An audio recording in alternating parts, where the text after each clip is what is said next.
The woman behind the counter at the Ross County tax office said the word penalties the way people say condolences. Polite, final, none of her business. $4,020. Installments, $340 a month. After everything else was subtracted, Dorothy was $80 short of zero. She signed, walked outside into February mud, and looked at her hands. The same hands that had cooked for 300 people a day for 31 years.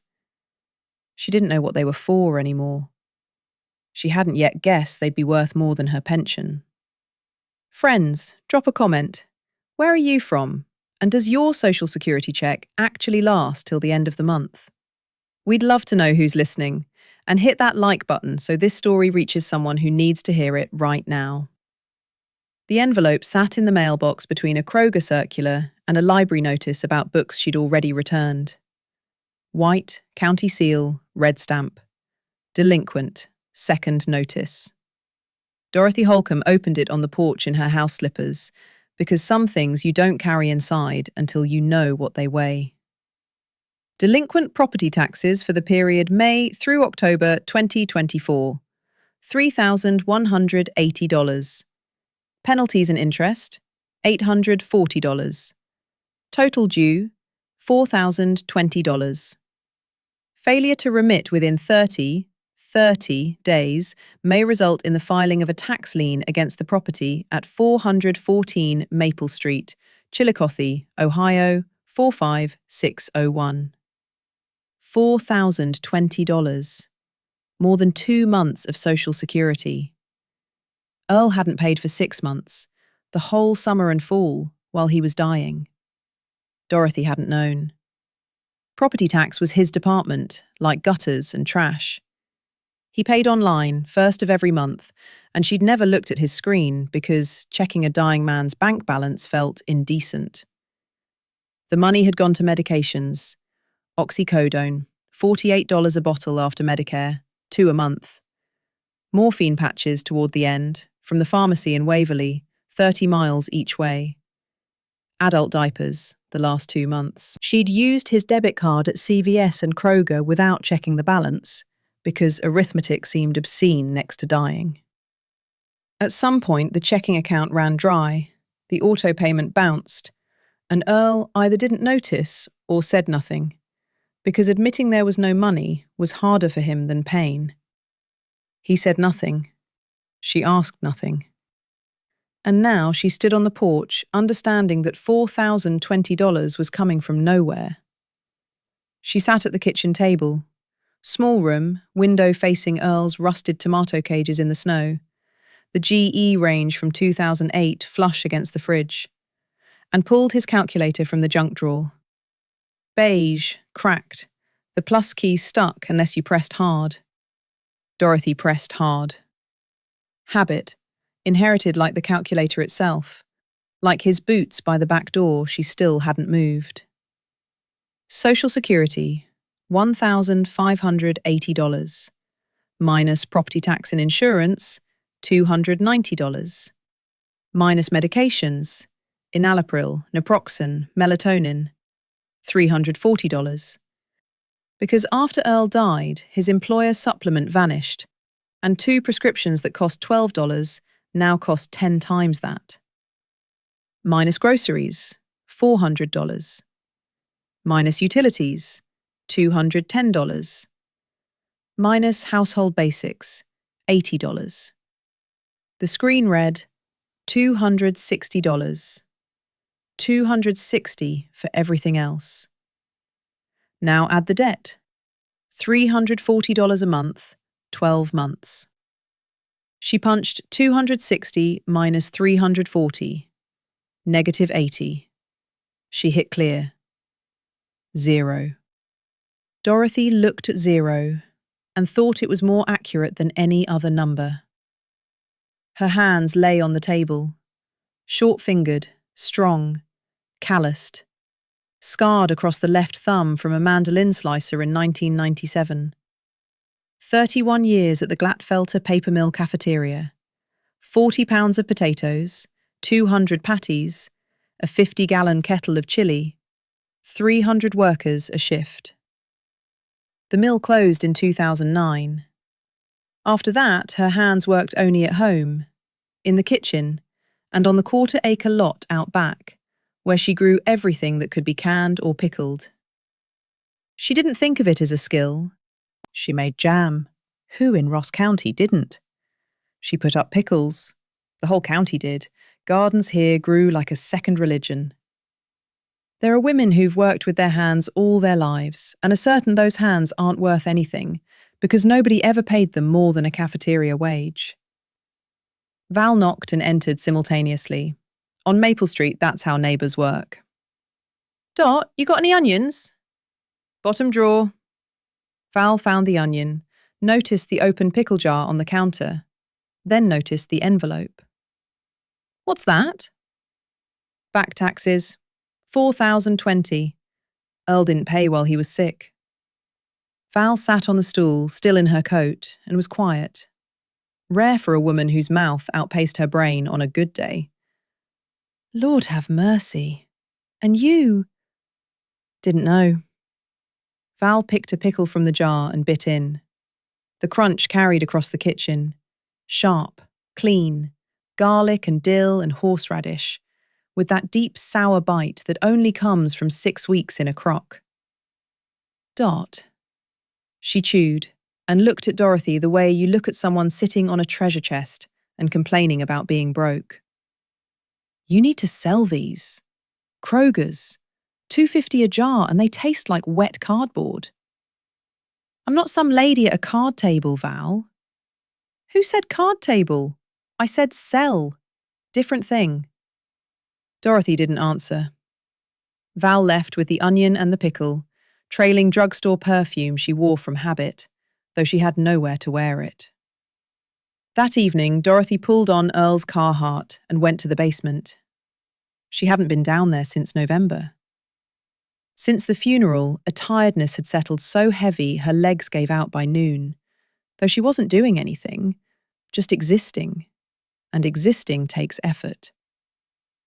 Earl had built the shelves in 2012 from demolition lumber. 3 walls, floor to ceiling, jars in rows straight as a ruler, labels in his neat hand.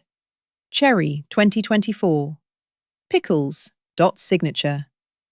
Green walnut preserves, July 2024.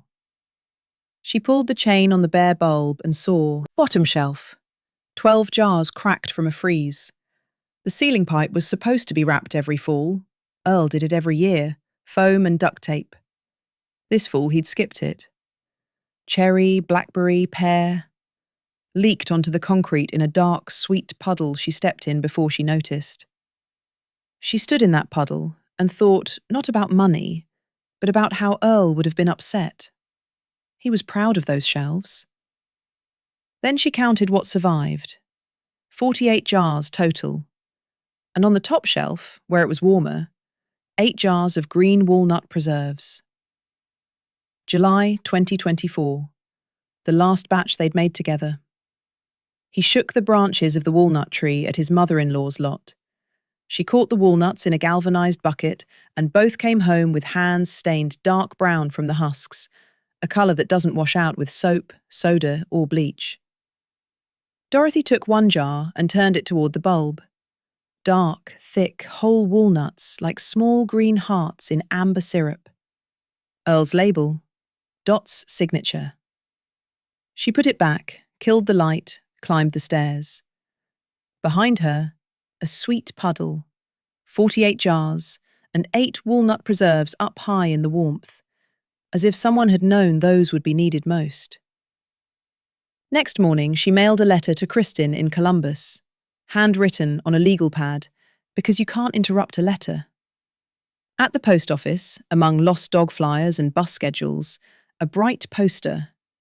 Ohio State Fair, Homemade Food Competition, Columbus, August 2025, free entry. Dorothy walked past. The poster stayed behind her, the way a stranger in a crowd stays behind you. Someone you don't know yet.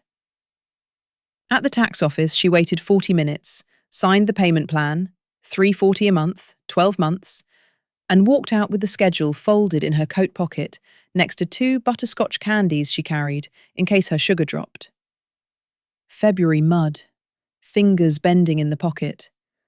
1,580 minus 290 minus 340 minus 400 minus 210 minus 80 minus 340. -80. She stopped on the sidewalk. A woman with a stroller circled her like a post, and Dorothy thought, sell. 48 jars in the basement, Saturday farmer's market, card tables and shoeboxes of cash. The thought clenched her jaw. Not fear, shame. Employee of the Year plaque still on the wall, but -80 is a number that doesn't know how to be ashamed. She talked herself into it the way you talk yourself into the dentist. A week of postponing, mopping clean floors, rearranging spice jars that were already in order. Saturday at 6, she picked 10 jars of jam and 5 pickles, wiped each one with a damp cloth, checked lids, loaded them into canvas totes, and walked to the Chillicothe Farmers Market. Gravel lot behind the Valero on Bridge Street. 8 folding tables under an awning, a permanent crosswind, and a smell that mixed kettle corn, raw honey, and someone's questionable sausage. 15 sellers on a good day. Grandmothers with eggs and cottage cheese, a bearded man named Tucker with smoked meats wrapped in butcher paper, old Jean with honey in mason jars, and a handful of women with preserves and pickled beets. Not crowded. Chillicothe has 21,000 people, and half of them canned their own. Dorothy set up at the end of the row, between a woman selling crocheted pot holders and an empty table that smelled of damp plywood. She lined up the jars by type, the way Earl would have. From a cereal box lid she made a sign. Homemade jam, $4. Pickles, $3.50. Blue Sharpie, the only one in the drawer. First hour, nothing.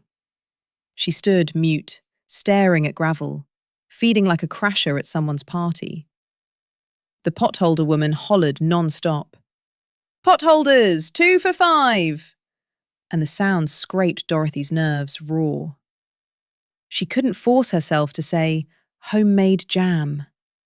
Her mouth opened and closed, and nothing came. The first buyer appeared on his own. Man in a Carhartt, wide, red-nosed, picked up a pickle jar, opened it on the table, pulled a pickle with bare fingers and bit. The crunch echoed down the row, bright, taut, with a ring that made the potholder woman turn. Whoa! He laid a 20 on the table, took 2 more jars. His wife appeared 10 minutes later, tried one, gave Dorothy an appraising look, and bought 2 pickles and a cherry jam.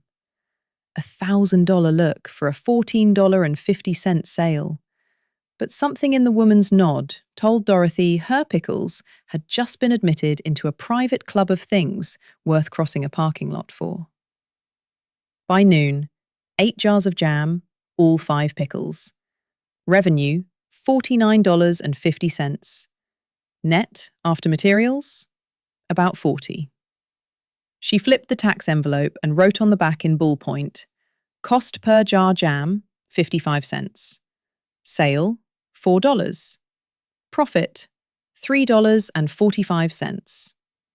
Pickles, cost 40 cents. Sale, $3.50.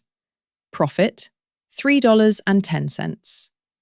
Simple arithmetic, grade school math, but it gave off warmth like a wood stove you lean against in a cold house. Money went into the envelope behind the hallway mirror, Earl's old hiding spot for fishing cash. She'd always known, pretended she didn't. Simpler for both.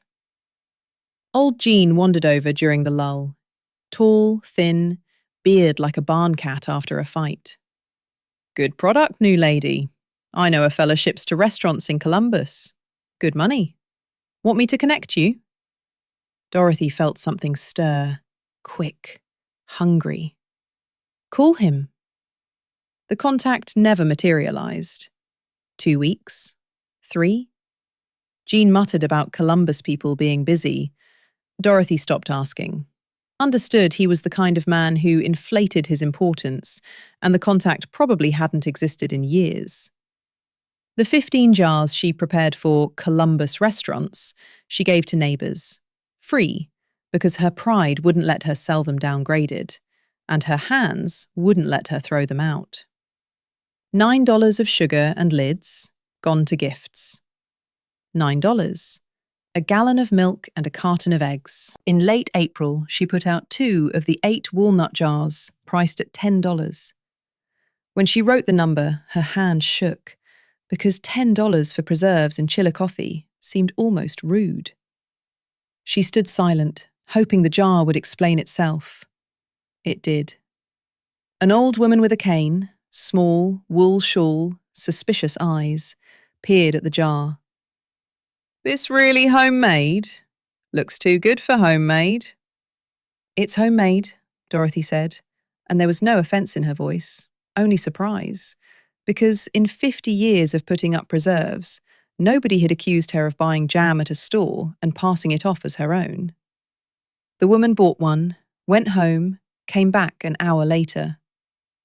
"Give me the other one. My neighbour ate the whole jar, standing at the counter, with a spoon. Didn't sit down." "That's the last." "Lord. Bring more next time." "Can't. 6 at home. They're for later." The woman stared, half respect, half outrage, took the jar, tapped her cane on the pavement, and left. Then Brenda showed up. About 50, broad-shouldered, quilted vest, Bengal's cap, dark, watchful eyes that inventoried everything they touched. When she spoke, sellers within 3 tables went quiet, like birds at a hawk's shadow. "New here. Nice spot. Corner gets traffic. 50 a week." "50 for what?" "Standing here. Everybody pays. Keeps things organised." "This is a public market. There's no fee." Brenda smiled, patient, the way adults smile at children who explain rules. "Market's free. Standing is 50. Think about it." She left without turning around.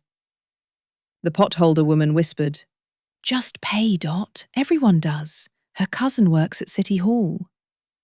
What nobody mentioned, because nobody checked, was that the cousin was the night custodian, but the legend held, because fear doesn't need a resume. Dorothy didn't pay. Next Saturday, a new woman materialised beside her.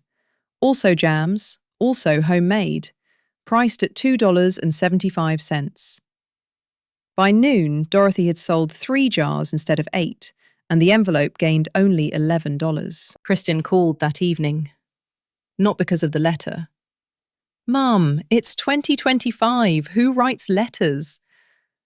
But because Val had talked. And Val's information travelled through Chillicothe at speeds that put broadband to shame. "Mum, you're selling jam at a farmer's market? Like some grandma at a card table?" "Would you rather I lose the house, Chris? $4,020. Where should I get it?"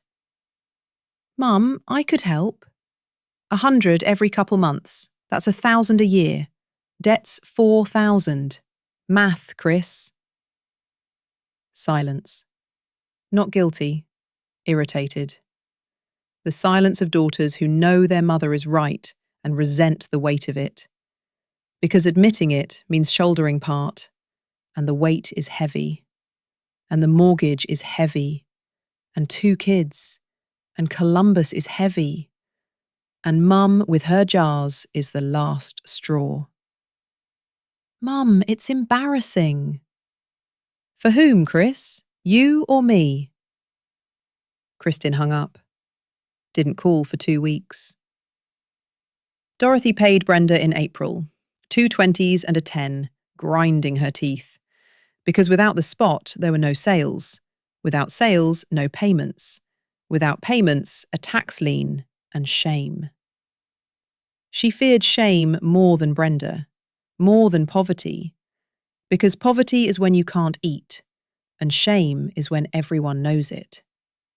And the first she could endure, the second she could not. $50 a Saturday, 4 jars at cost, the price of not being pushed out.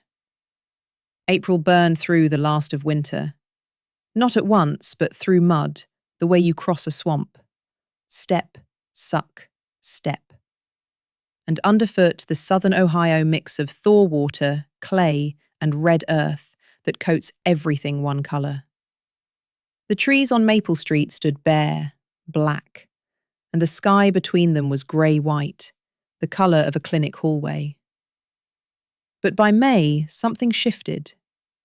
The strip of yard beneath Dorothy's kitchen window pushed up pale grass, timid, uncertain. And the air changed. No longer winter, not yet summer, with a smell of damp soil and the distant hint of someone's brush pile fire. She traded every Saturday. By May, she had regulars, people who came on purpose, bypassing other sellers. A teacher in a green beret bought 3 jars bi-weekly. For the principal, he's a sugar fiend, won't eat store-bought, says it's all corn syrup.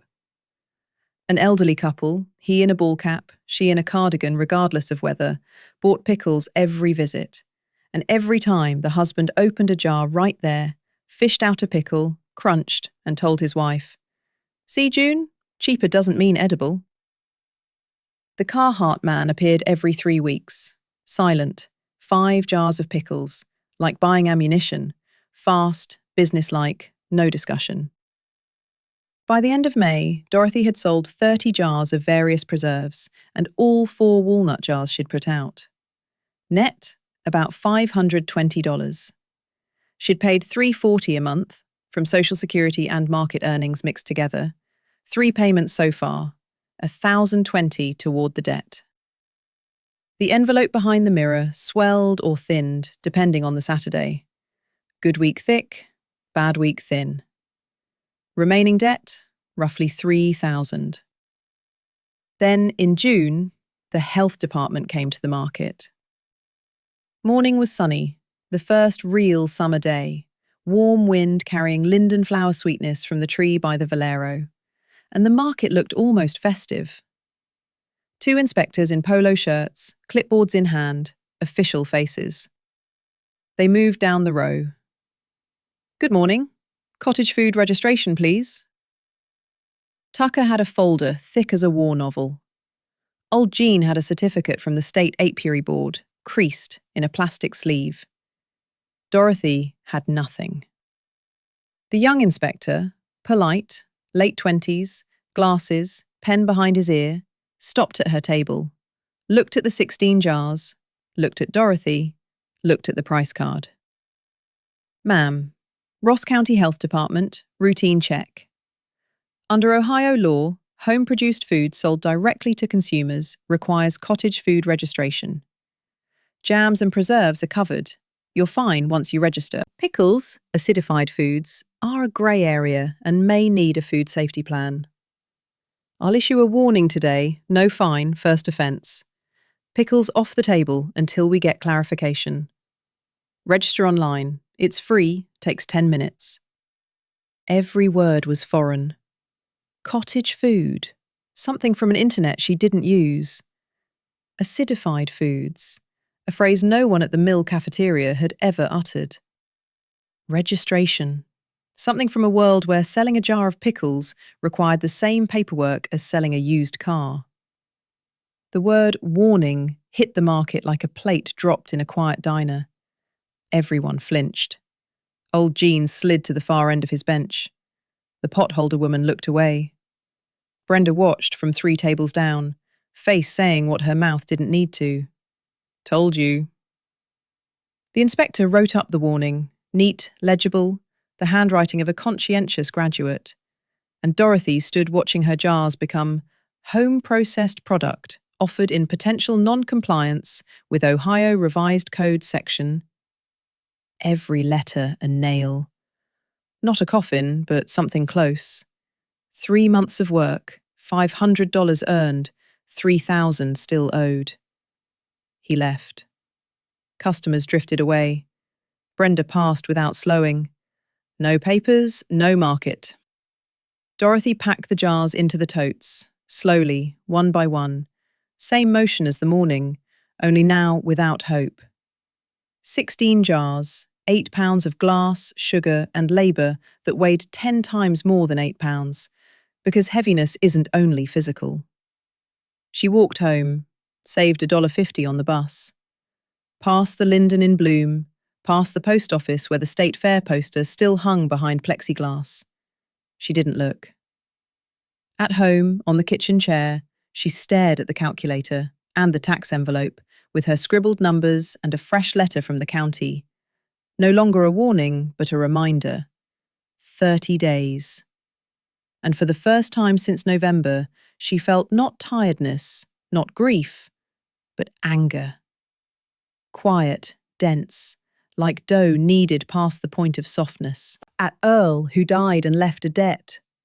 At herself, who didn't check the bills. At Brenda. At the inspector. At the market. At a world where a grandmother needs a cottage food registration to sell a $4 jar of cherry preserves. And at the calculator, Earl's, which showed numbers but not exits. A knock at the door, not Val, who never knocked. Dorothy opened it. A woman in her 70s, short, light raincoat, purse on shoulder. Dorothy Holcomb? I'm Nina Driscoll. I bought your walnut preserves at the market in April, the green ones. I was there today, saw the inspector at your table, saw your face after. I came because 2 years ago I was exactly where you are. Same market, same visit. Homemade honey butter, no documentation. What did you do? Left the market, didn't stop selling. There's a place, Dorothy, where you can sell homemade without registrations and without Brenda's. Ohio State Fair in Columbus. Homemade food competition every August. Separate section for home producers, free entry. Register through the county clerk's office. I did it last year. Sold 2 days, cleared over $600. Honey butter, preserves, fruit leather, thousands of visitors. Not the Chillicothe market with 15 customers. Thousands. And they don't come for cheap. They come for real. I've got 4 jars of walnut left. And regular, maybe 20. I could make more by August. Make more. The walnut, absolutely. Last year, a woman with walnut preserves sold out both days and won the People's Choice. Judges taste, visitors vote with stickers. Whoever gets the most wins. Prize is a ribbon plus 5 free booth spots at the Columbus Fall Farmers Markets. 5 Saturdays, Dorothy. No Brenda, no fee. Nina left after 20 minutes. A phone number and the address of the county clerk's office. Dorothy closed the door, sat in the kitchen, looked at the 4 walnut jars on the windowsill, brought up from the basement in March to keep safe from frost. Earl's handwriting on the labels. 4 jars and 2 months to August. She took the calculator. If she made 20 new walnut jars, walnuts from the Columbus market, about $1.20 per jar in materials, plus 30 regular jams and 15 pickles from the garden, and sold at the fair, walnut at 15, regular at 5, pickles at $4.50, revenue roughly $518. Minus materials, $140, net, close to $380. Add what she'd saved from market months, add the payments already made. Tight, but it worked. She hit clear. 0. Same 0 as January. But now it looked like a starting line. Dorothy bought green walnuts at the Columbus Farmers Market. Greyhound, 2 hours, $11. 8 pounds from a West Virginia man who sold from under the counter, seasonal, July only. $3 a pound, $24. The walnuts were right. Green, firm, juice staining her fingers brown the instant she squeezed. Making green walnut preserves takes 7 days. Day 1. Wash.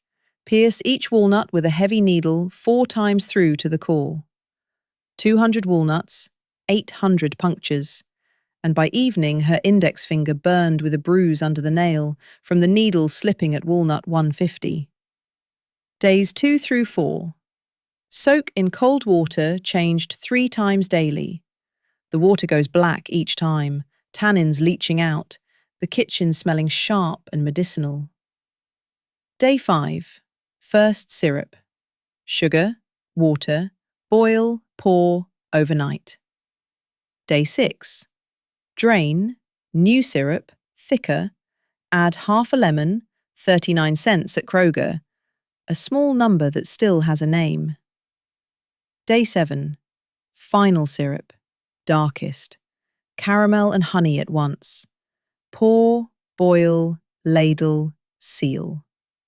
2 batches in July, 10 days each. Val, arriving for her bi-weekly onion, a frequency suggesting she ate them raw, said each time, "Lord, Dot, that smell. You brewing cough syrup?" Dorothy, "This cough syrup is $15 a jar, Val. Show some respect." End of July. 20 new walnut jars, plus 4 from last year. 24 total. 20 regular jams from garden fruit. 15 pickles. July cucumbers packed with horseradish and oak leaf for crunch. Cottage food registration she handled in mid-July with Kristin's help. The daughter called first, not with an apology, but with, "Mum, Lily wants to know when Grandma's bringing jam. She says the store kind is yucky." In that 7-year-old sentence was a door Kristin squeezed back through without admitting she'd shut it. She walked Dorothy through the county website by phone. Dorothy used Val's smartphone, poking at the screen, cursing touchscreens where the finger is thick and the button is small, and between them lies the canyon of technological progress, crossed in 35 minutes with sweat, nerves, and vocabulary unfit for polite company, but essential in warfare against government websites. The health department warning never became a fine, a letter. Compliance confirmed, no penalty. Dorothy exhaled so hard, Val yelled through the wall, "Dot, you okay?" "Fine, just saved a couple hundred." She registered for the fair at the county clerk's. 10 minutes, a stamp. First time in 8 months she felt not exhaustion, but a plan. Fair day. Saturday, August 16th, Columbus Fairgrounds. Up at 4, 59 jars in 2 duffel bags, £40, arms humming by the bus stop. Greyhound at 6:30, fields green to the horizon, August air sweet with cut grass. The fairgrounds, white tents, food trucks, a banner. Ohio State Fair, Homemade Food Competition 2025. Thousands of people. A smell dizzying enough to make her grip the duffel straps.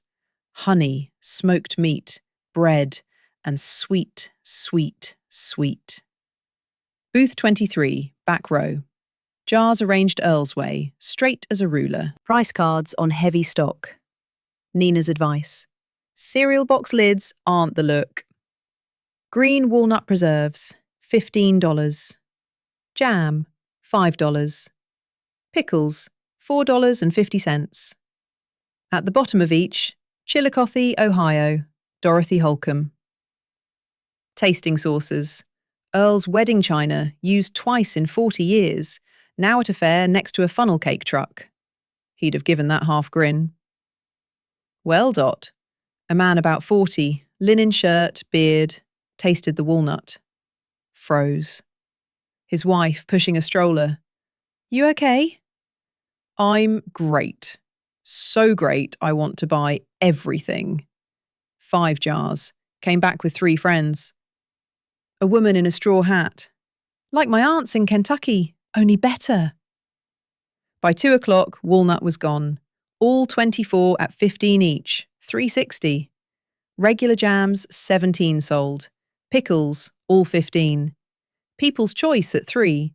Yellow sticker dots, 3 per visitor. Dorothy's card vanished under gold like snow covering a lawn. 6 o'clock, main stage. People's Choice. Dorothy Holcomb, Chillicothe. Green walnut preserves! Applause. Real, glad. Dorothy walked up on legs that felt replaced with something softer, took the ribbon, the certificate, the 5 free Columbus full market passes, and said, "Thank you. These preserves are mine and my husband Earl's. He passed last year, but the recipe stayed." 2 seconds of silence from 1,000 people. Then applause. Not pity, respect. Because people hear the difference between "feel sorry for me" and "this is my husband's jam." And the difference is dignity.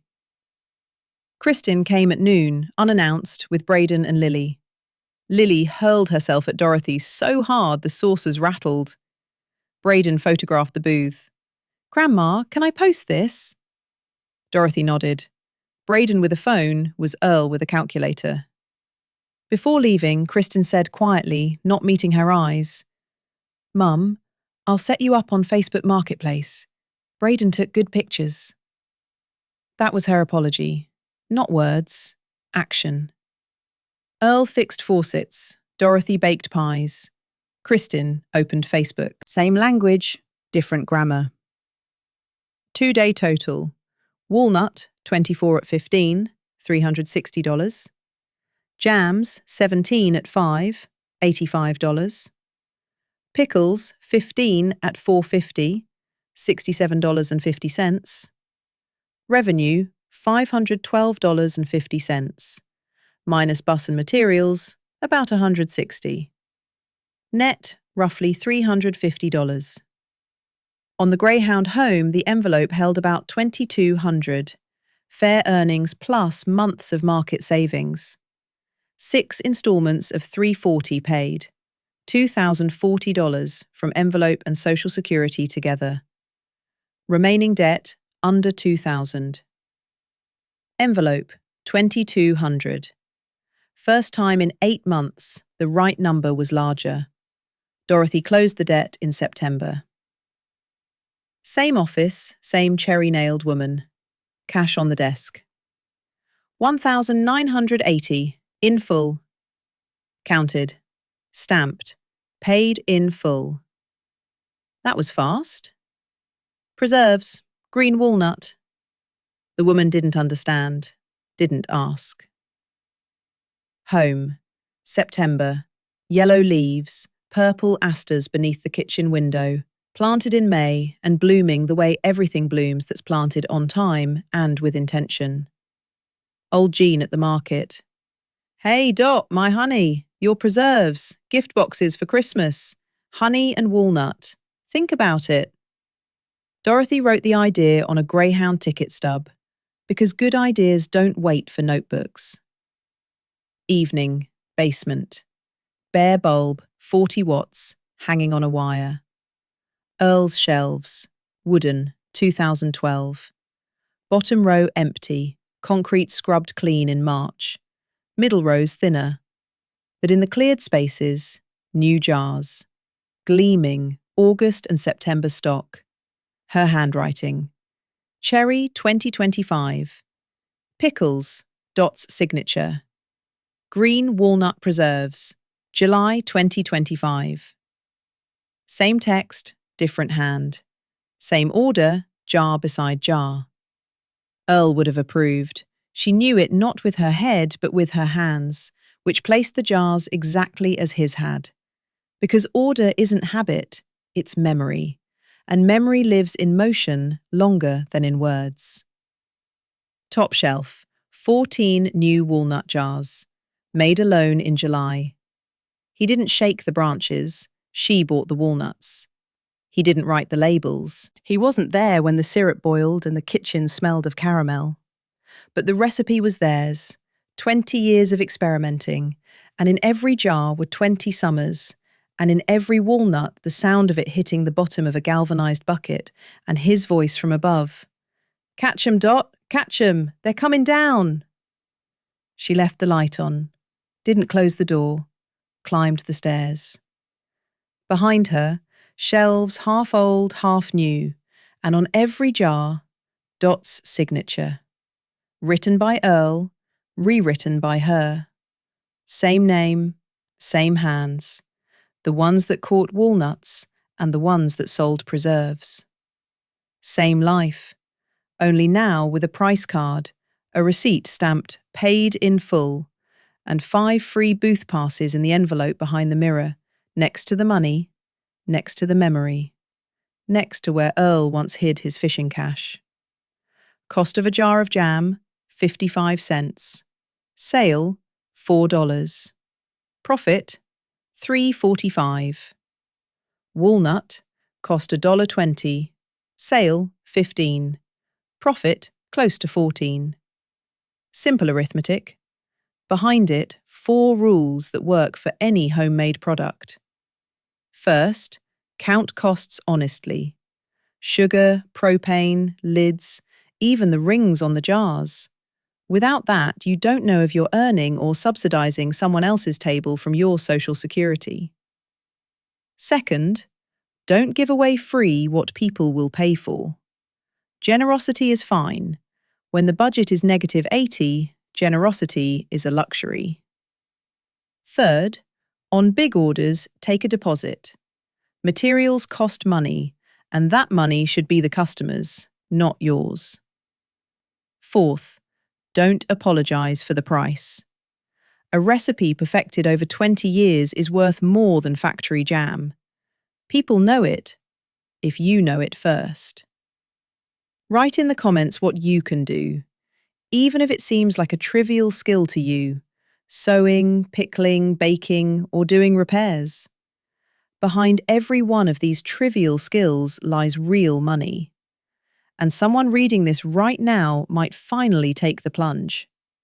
Like this post so that those who need to see this story right now will see it. And subscribe. Here we share stories about people who stopped being shy and started making money doing what they do best.